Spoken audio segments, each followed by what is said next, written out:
Hello and welcome to the creepiest lighting ever. How are you guys? This is such a random video, but a couple weeks ago, 2 weeks ago now, I did a Mask Me Anything. I love a good play on words. And you guys seem to really enjoy it. And so there's no way you can ask me a new set of questions every single week or every month. And so I just thought I would do a different tag. Maybe that would be kind of fun. I can't honestly even remember the last time I did a tag. I'm looking up, I want to do either the truthful YouTuber tag or the truthful subscriber tag. I think I'm going to do the YouTuber one first. And then if you want any other tags, want me to do any other tags, let me know. I think I'm going to do the honest YouTuber tag. Truthful, excuse me. It's called the truthful YouTuber tag. And this is old, apparently. It was done 5 months ago. Mel Thompson did Asking Uncomfortable. Man, she's on there a lot. Mel Thompson. Anyone ever heard of her? Mel Thompson? She's on this like truthful YouTuber tag a lot. Raw Beauty Christie did it a month ago. So we'll just do the questions that she asked because I'm officially obsessed with her. So there's 16 questions. This lighting is so funny. And we're gonna do the yes to peeling mask. I told you guys that I was kind of nervous about doing this one because everybody says it's painful. But they said not to do your whole entire face in like one whole piece. So you do it, twist and unlock the built-in spatula applicator. Smooth an even layer of the mask over clean forehead, cheeks, nose, and chin, avoiding eye area, brows, and hairline. Relax until the mask is fully dry, at least 8 to 10 minutes. Then use the spatula to lift edges. So we're gonna do it. Oh, I see what they're saying. You actually like turn this. Interesting. And it has a little arrow. Should have probably showed you that. So you like turn it like that, and that locks and unlocks it. Neato. For those of you who may be new, I just did a campaign with Yes2 for Instagram, and this was part of the products, the new products that they shared with me, sent me, gifted me. Terminology is tricky. So that's what we're gonna do. And this is not sponsored in any shape, way, or form. That was for Instagram only. Why do I need it on my chin? My blackheads are out of control. Ooh, it smells good. And you know me, I am harsh when it comes to smells. Okay, it says forehead, cheeks, nose, and chin. Avoid your eye area. Will do, Captain. Will do. Number 1, have you ever received a product, tried it, didn't like it, and then decided not to review it? Yes. This is making my eyes burn. Maybe this will answer question number 1. I don't think I'm gonna do my forehead just because I don't think that I could get in there close enough. I do want to do like this itty bitty little space right here though. And I don't have brows that far over, just for anyone who's wondering or worried. Man, this really is making my eyes burn, dude. Holy cow. Have you ever received a product, tried it, didn't like it, and then decided not to review it? Yes. I've had to actually bite the bullet once. With Ambassador, they chose me for a campaign because you apply to them. And so I'll never just do a campaign. Like, I obviously apply to ones that I think are going to cater to my audience, if that makes sense. And then it's come about that the product had adverse reactions, and so I could not review it and make a social media post. A lot of the campaigns are, it's called a purchase and post. If you're new, Ambassador is a third-party website. It's essentially like having a, what do they call it? Like an influencer portal. And businesses are on one side, influencers are on the other side, and then Ambassadors in the middle. And so businesses get a hold of Ambassador, tell them that they have 100 products that they want to hand out to people, and they want them to make a social media post. So, you know, there's a couple different companies. They don't have a ton on there right now. I think right now the amount of campaigns available is like 50 something. So there's like 50 something brands that got a hold of Ambassador, and then you have all these people lined up and they all apply for these 50, and then you get chosen based on, I honestly think it's random. Some say it's based on, you know, engagement and stuff like that, but some of them are random because anyway, that's a whole other subject. And so I've obviously applied for them and got sent the product, or you'll have to purchase the product off of a third-party website. I want to say 98% of the time, actually 100% so far for me, has been the purchase. No, I shouldn't say that. I would say about 90% of the time you buy it off of Amazon, or if it's like a refrigerated like food item, I've had to go into like grocery stores and purchase it. But those you don't leave a review for. Amazon is like where you leave a review. They ask if you're a Prime member. They ask if you're eligible to leave reviews. And so they'll reimburse you for the product. So you're still getting it for free essentially. And then you get paid on top of that. And so there's been one product that got sent to me that I purchased, and I actually returned it to Amazon and got my money back, and wrote Ambassador, and they were really, really nice about it. They said, you know, no worries, that you'd rather have you not say anything and pass it along to somebody else than for you to leave a negative review. That's a good way for companies to get their reviews up on Amazon, is like that. That, and one other time when I was very first, like, I just had Bailey and I was trying to get into the brand rep game because, you know, she was a girl and she was cute and she had tons of things. And so there was one that I applied for and I got it, and it was a small business.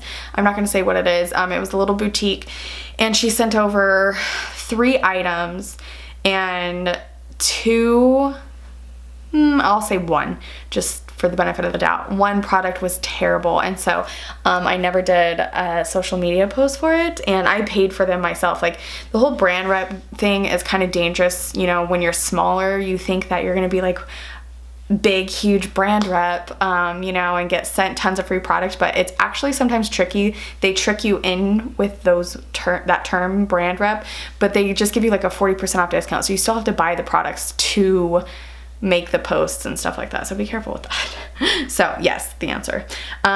2, product you use alone but don't show or use online. I'm trying to think. I don't think so. There's not a product that I used but don't show or use online. Product you want but won't buy because you don't support the brand. Yeah. There was a stage where I was I didn't have a hard time, but I was bummed about the whole Kat Von D thing. I'm not going to go into it because it's political, and you know, everyone has such a strong opinion. There's no longer the ability to respectfully disagree. You know, I 110% respect people who are on different political and religious views. I think everybody has, you know, their views, and it's our not only God-given right, but because my husband is military and he fights for these freedoms for us to use our speech and stuff, like, I think that it's an amazing thing to share different stories and backgrounds and stuff like that. It doesn't feel like a lot of people are that way, but anyways, when there was a huge thing with Kat Von D, like, I was so upset because she came out with so many different things right when that happened, and then when she started all that drama with Jeffree Star, that's when I was like, okay, that wasn't that hard. Fenty is another thing. I don't think I've ever owned a single thing from Fenty, just because of Rihanna and some of the things that she has said in the past. And I know that her highlighters look amazing, but have you ever, yeah. I don't think there's any other brand. Oh, Jouer is another one. I think that they did some really shady stuff with some influencers when they were really, really small. I don't know if you guys remember Young, Wild, and Polished. Her name was Nicole. She was the very first person ever that I remember hearing her talk about Jouer when they only had, I think they started out with lip products or something like that. And she repped them hard. And then all of a sudden they got like some of the bigger influencers, and they did this, I'll never forget it, this big, huge first like brand trip with all these influencers to Paris, and they didn't take her. And I thought that was so shady and quite frankly crappy, but the other word, because, you know, I don't know, I just feel like they didn't stick with who was there for them in the beginning. So that's another one that I don't buy from, is Jouer. Number 4, do you have any blocked words? No, I don't even know how to do that, but I don't really have an issue. Do you delete comments? If so, why? Yes, I do. Not so much on these like regular videos. I delete a lot of comments on the horror story videos just because people go so hard on the videos. They really do. Do you block people? Yes, I do. There's some people from like that I personally know that I have blocked, and there's people I've blocked when they say some really harsh stuff on my horror stories. I'm like, I don't need you here. Have you ever lied about a product to stay on good terms with the brand? Never. I don't feel like I'm to that point. Like, I don't have huge brands staying, you know, approaching me, and even if they did, I wouldn't ever lie to stay on. There's other brands out there that appreciate honesty.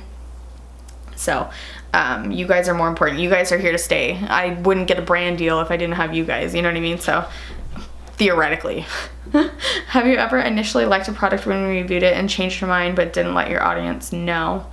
I think I'm pretty good about circling back, whether it's in the vlog or the favorites videos that I do, but I don't really do a ton of reviews. I'll mention a product, and like I said, I either do favorites and hates it, not English, so I don't feel like I struggle with that. Is there an influencer you don't trust? Hell yes, there's a ton of influencers I don't trust. I don't trust Tati. I don't trust James Charles. I don't trust Manny MUA. I don't trust Laura Lee. I don't trust Gabriel Zamora. And not because of all their drama, although that definitely attributes to their personality, but I feel like they are money hungry. And I know a lot of people like fell in love with Tati after the whole James Charles thing, because poor her, getting her feelings hurt by a freaking 15-year-old, but however old he is. I've never subscribed to James Charles, and I was subscribed to Tati way back in the day, and I'll never forget this when I unsubscribed to her. When she did a campaign, not a campaign, she did this video where she made herself look to be like she was gonna help the needy and in the YouTube world, and she was gonna run a contest where you could nominate yourself or another YouTuber that you knew to get a collaboration with her, and she was gonna like help you, you know, just like a shooting star, but you had to have, I think the minimum was like 50,000 subscribers. Like, if you already have 50,000 subscribers, you're already on your way up, you know what I mean? Like, I thought, how pretentious of you, like, that you're sitting there telling somebody that you're gonna help them and you want to, you know, help a YouTuber grow, but they have to already have a minimum amount of subscribers. Like, what a jerk. Ew. So I don't trust any of those. The influencer you trust the most, hands down, Raw Beauty Christy, hands down, without a shadow of a doubt. Before even the microscope video, I've been subscribed to that girl for years. Since 3 years ago, I want to say. I found her when she was in the Next Face Awards. Has it been 3 years already? I'm pretty sure. Oh no, you know what? I found her that same year, but it was before the Next Face Awards. She did a collab with Jordan Hans, who, if you don't know, she's the most crazy talented special effects makeup artist. She doesn't do YouTube anymore because she had like some beef with it, and so she does Twitch now, which I refuse to sign up for a streaming thing, because she does like a lot of video gaming now, and not so much, this is still wet, not so much special effects, but she's insanely talented, and they were like best friends. I don't know what happened with them, if they don't talk anymore or what, but anyways, yeah, I found her 3 years ago, and her personality, my best friend Christina and I talk about this all the time, like, she would have been one of those girls that hung out with us, you know what I mean? Like, she's just down to earth and funny, and she has like a potty mouth like we do. I know you wouldn't suspect that, because I'm really trying to change my ways, and I try not to cuss in any of my videos, just so that way it doesn't close off an audience. That's just how I personally feel. She does, and she freaking rocks the F word. I just love her to death. And I'm so glad that she did that microscope video, because I think she gained, like, golly, I want to say like over 100,000 subscribers. She was at like 500 and something, and right now she's at 673,000. So I'm so glad. I think she deserves millions. She's amazing. amazing. Secret tips or product application you don't show on camera. I don't really show my brows a lot, but that's because it's boring and I suck at it. I don't show... What else don't I show? I don't think I ever show you guys my setting spray. I like set my face with my setting spray before I do eyeliner, because if I do setting spray afterwards, it gets my eyeliner wet and then my eyeliner rubs off on my curling lash curler. Have you ever showed one product but were actually using another? Never. That's stupid. That's hella stupid. Have you ever not disclosed a sponsorship? No. Have you ever had a bad interaction with a brand? No. Like I said, I'm pretty new to like having, the most I have is like an ad on Facebook or sponsored post on Instagram. I've never had a YouTube. I've been sent things for review. I was an affiliate with Peaches and Petals back in the day. And I think that's pretty much it. I don't think I've ever had like big, you know, partnerships or anything like that. Have you ever bandwagoned with other people's thoughts on a particular product? No, I don't think so. I think I'm pretty good about having my own opinion. It's funny because the only thing that I will say is, like, if I have a horribly negative review and other people are loving it, I tend not to like be so vocal about it. Because I was telling this in the vlog, when I very first got my Jaclyn Hill lipsticks, I got them the same day that Shauna did, and so I got mine earlier, which is so funny. And so she was like, put them on, let me see. And I was like, man, these things are sweating. Like, I just know if I try and put them on, like, they're just gonna break in half. And so I let them sit for a little while, and then I finally put one on, and her and I were like talking on Instagram. And so I told her, I was like, this stuff is super gritty, dude. And she was like, what? I was like, it's gritty. She's like, that's weird. And I was like, and it smells like Play-Doh. It smells weird. So she was like, don't tell me that, you know. She's like, I'm gonna be mad. And so she got hers, and sure enough, her and I had like a full-on discussion about how they smelled like Play-Doh, and I ordered 3 and only 2 of them were gritty. And so I like kept my opinion to myself, because everyone at that point was raving about them. They loved them and they were the best and this and that. And then slowly but surely it started coming out with the hair and stuff. I didn't get any fuzzies or hair or whatever it was in mine, but anyway. The last question is the things that other creators do that get on your nerves. I have a really good example of that. I hate it when people do not give credit where credit is due. That ish pisses me off more than a lot of things. I just don't believe in, you know, acting like you came up with something on your own. Just like the videos are up, you know what I mean? Like, there's evidence of where you got the idea from. Like, just give credit where credit is due. And a perfect example of that is, I'll never forget this. So when I was first started YouTube, I was living in it was a base right on the cusp between DC and Maryland. It was technically in Maryland, but I always just say DC because, you know. And not but an hour away was Baltimore, and one of my favorite YouTubers at the time was Jen Loves Reviews. Now, this is when she had maybe 10 to 15,000 subscribers. She wasn't even doing the Sunday news show. Loved her. And she did do the lives, and I remember I would hop up on there, and she knew who I was because I always said like love from Andrews Air Force Base, which she knew was like really close to her. And I used to do this video series called Who You Need to Know, and it was either like small businesses, other YouTubers, or, you know, I think that was pretty much it. So I did a whole entire video on her, and she saw it, commented on it, and this was like a couple years later when she had gotten kind of big.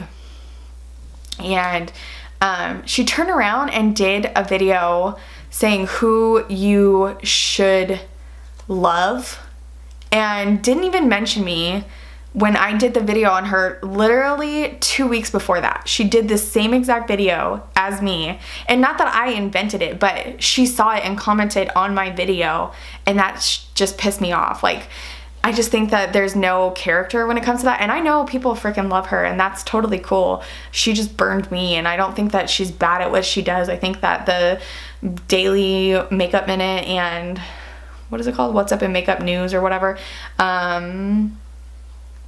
is a brilliant idea, and I'm glad that she capitalized on it and all that, but I just thought that that was really crappy personally. So that was the last question. So now we're gonna see if this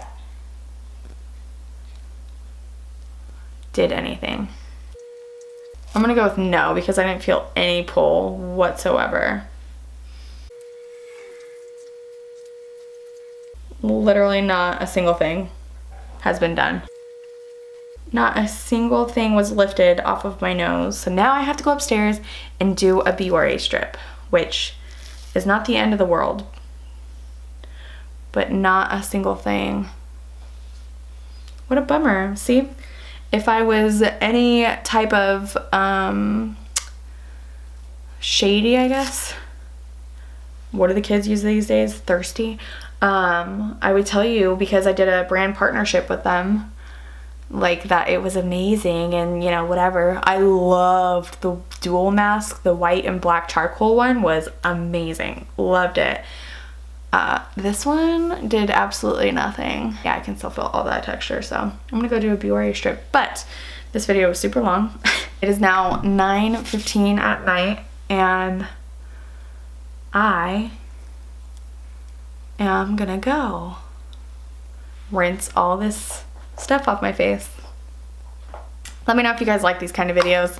I think just chill, no production studio, nothing fancy makeup, hair, just some black residue on my face. Chill video every once in a while is nice for everybody involved, especially for the girl who does the editing. So I'm gonna leave it here. I hope you guys enjoyed it. I hope you have a freaking amazing day. You guys have a great day, and leave some feedback down below if you like it. Other tags you would like me to do. I think this would be fun just to do like every other week or something like that, every once a month. Let me know. So that is it. If you are new, hello and welcome. My name is Brittany Cocco. This is the Cocco channel. Please subscribe if you are not already, and I will catch you guys in my next video. Bye! So it's like Thursday. Oh, I should probably do the tag. How about that? Ooh, this is making my eyes burn. Ooh. Oh, this is making my eyes burn. Why are my eyes burning? Though. This is really, really making my eyes burn. But I'm going to try and power through it. Oh, maybe I should zoom you in so you don't see so much of my room. Okay, bye. Oh.